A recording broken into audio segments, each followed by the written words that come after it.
Quem aí tá animado pra Copa? Eu não. Espera só até vir o primeiro jogo. Chamaram de novo! Que é, por sinal, hoje. Rússia e Arábia Saudita. Clássico do futebol mundial. Se você não é muito fã de futebol e prefere um filminho, uma série, ficar em casa de boa, separamos 5 personagens da mãe Rússia pra você curtir o maior evento de esportes do mundo. Na Olimpíada? De jeito nenhum, futebol é o esporte mais legal deste planeta, todo mundo sabe disso. Eu gosto de ginástica olímpica. Então, cola o dedo no like, pega sua vodka e vem com a gente. Tem tanto tempo que eu não faço isso. Vai. Nossa. Eu vou vomitar.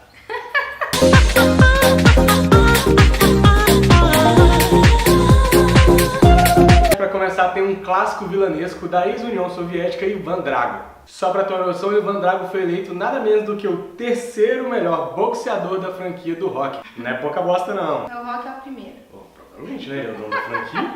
O Ivan aparece pela primeira vez no Rock 4, quando ele mata o Creed, que era um dos grandes boxeadores da série também, tem até o filme agora. O Ivan vai aparecer no Creed 2, que vai ser lançado ainda. Esse é o único vilão que a gente vai ter nessa lista.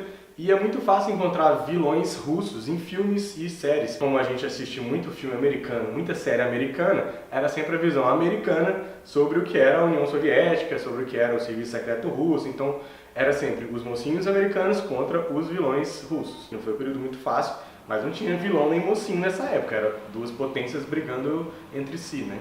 Se morrer, morreu. Dos ringues a gente vai pra cadeia e vamos... E a personagem é a Galina Reznikov, mais conhecida como Red, da série Orange is the New Black. Ela é uma personagem, uma detenta, que ela é bem poderosa, ela é bem durona e ela assume uma posição meio materna de algumas mulheres mais jovens que são do grupo dela ali na cadeia. Nessa série a gente acompanha a vida das detentas e por que elas foram presas, né? Ela acaba presa por problemas com a máfia russa. E não é alguém com quem você queira se envolver. Apesar de que às vezes você se envolve sem querer e aí você tem que ir até o E fim. justamente é o caso dela. Pois é.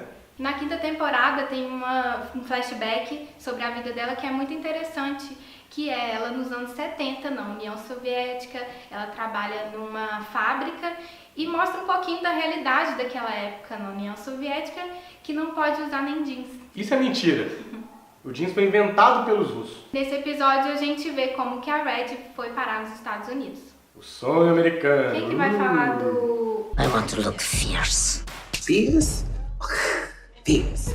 Second one. Da cozinha laranja para a escola para jovens superdotados do professor Xavier, também conhecida como Mansão X. Piotr Rasputin cresceu numa fazenda coletiva na Sibéria e se afastou dos moradores de lá, ou foi evitado por esses moradores, quando os poderes dele começaram a se manifestar. Aliás, como a Sibéria é um lugar muito interessante e importante na história da Rússia, né? E ele foi convidado pelo professor Xavier para fazer parte da equipe dos X-Men. Ele adotou o nome de Colossus. Você provavelmente conhece o mutante dos X-Men que transforma o seu corpo em aço orgânico e tem uma super força. Ele é uma figura muito legal porque apesar do tamanho dele, ter ser meio brutamontes e ter essa coisa da força descomunal, ele é muito gente fina, né? Ele é sempre muito cuidadoso, ele é até meio carente, na verdade. É um querido.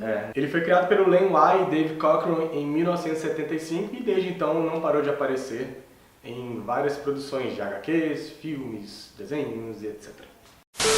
Não dá pra falar de personagem russo e esquecer de falar de espionagem. E falou em espionagem, falou de Viúva Negra. A Natasha Romanoff, ela é uma das maiores espiãs da Marvel e não dá pra saber muito bem da vida dela anterior, justamente porque ela é uma ótima espiã. A personagem é uma criação do Stan Lee e do Don Heck e a primeira vez que ela apareceu foi em 1964 nos quadrinhos. A heroína foi treinada na ex-União Soviética, não sabemos se foi na Sibéria ou algum outro lugar diferente, junto com outras 28 meninas, e o objetivo era transformar elas em armas humanas. A primeira vez que ela apareceu no universo cinematográfico da Marvel foi em Homem de Ferro 2, e desde então ela vem aparecendo nos Vingadores. E segundo as minhas fontes, a Variety, vai ter um filme solo da Viúva Negra. A gente gosta.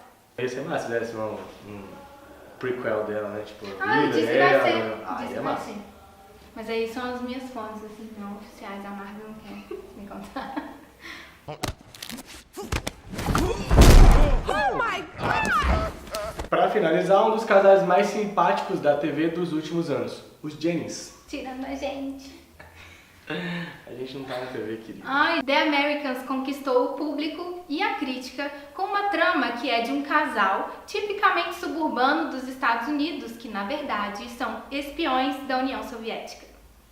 A série foi criada pelo Joe Weisberg e ele é um ex-agente da CIA e é considerado uma das melhores séries de espionagem. O grande tchan da série, protagonizada pelo Matthew Rhys e pela Kerry Russell, como Philip e Elizabeth Jennings, é que eles desmitificam um pouco aquele imaginário de filme e série de espionagem, aquela coisa cheia de planos super mirabolantes, explosões e perseguições gigantescas e tudo mais. Ela é uma série muito centrada no desenvolvimento dos personagens. E eles passam o tempo inteiro a atenção que era o clima, não só em relação aos Estados Unidos, já que eles eram um casal de russos vivendo no subúrbio americano em Washington, como a própria tensão interna do serviço secreto russo e da política russa, que influenciava diretamente nessa relação com os Estados Unidos. Mostra um pouco mais do que a gente comentou agora há pouco. Ela foi feita em 2013, a primeira temporada, então ela já tem essa noção histórica um pouco mais bem desenvolvida. Não é aquela coisa dos americanos mocinhos e dos russos vilões,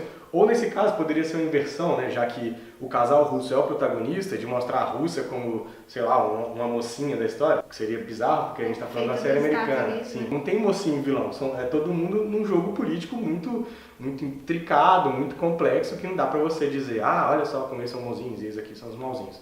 Então é uma série muito massa. Acabou de acabar a 6ª temporada e vale muito a pena assistir. É uma dica aí pra quem não gosta de futebol, quem não quer. Quem vai pegar uma folga aí no dia do jogo, não quer assistir jogo, pode assistir The Americans. Dá pra acompanhar, são 6 temporadas e é muito massa. Então dá pra maratonar.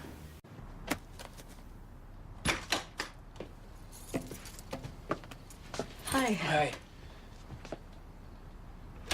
Se além de filme e série você também é fã de videogame, então a gente também tem um personagem certo pra você.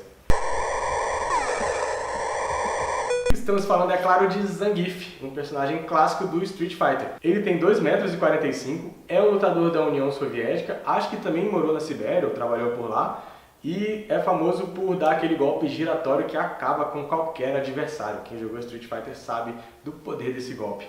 Apesar do tamanho de ser muito forte, o Zangief é um cara bem legal também. Мы закончили. Você lembra de algum personagem da cultura pop que é russo? Então deixa aqui nos comentários. Não vale Dostoiévski, nem Turgenev, nem Tolstói, nem nada disso. Que culto! Se inscreve aqui no canal, a gente fala de literatura, de música, de cinema, de série, de um monte de coisa de cultura pop. Então acompanha a gente aqui e segue a gente nas redes sociais também, que estão aqui embaixo. Tchau! Tchau!